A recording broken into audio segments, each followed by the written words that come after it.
Le virus de la rougeole est un membre de la famille des morbillivirus, proche du virus de la peste porcine et bovine.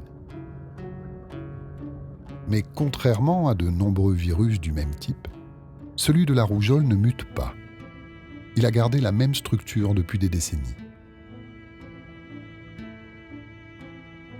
Grâce à cette propriété génétique du virus, les vaccins développés depuis les années 60 sont toujours efficaces.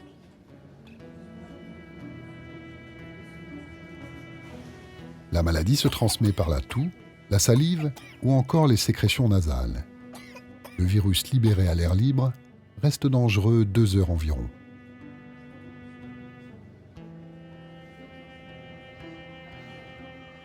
Pendant 10 à 14 jours après l'infection, la maladie est dans sa phase silencieuse, sans symptômes.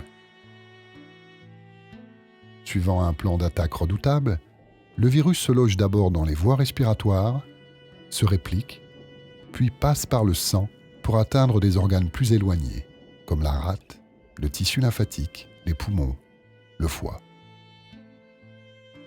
C'est alors que les symptômes se manifestent. Une forte fièvre, un nez qui coule, de la toux, une conjonctivite et parfois des diarrhées.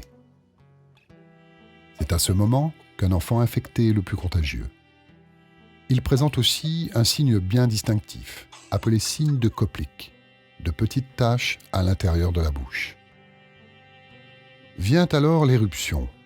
En 4 jours, de petites plaques apparaissent sur la peau, d'abord sur le visage, avant de s'étendre au reste du corps. Arrive enfin la desquamation, c'est-à-dire la perte des couches superficielles de la peau. L'enfant malade est fatigué pendant une dizaine de jours avant de se remettre. Des complications comme otite, pneumonie ou autres infections respiratoires surviennent dans 10 à 40% des cas.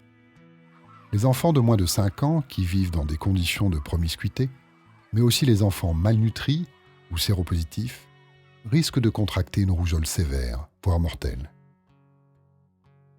Plus rare mais plus dangereuse, l'encéphalite, une inflammation du cerveau qui survient dans environ 1 cas sur 1000.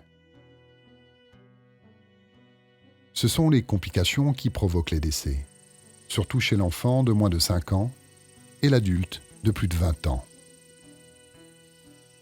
Dans les pays pauvres, la mortalité liée à la rougeole oscille généralement autour de 3 à 6%.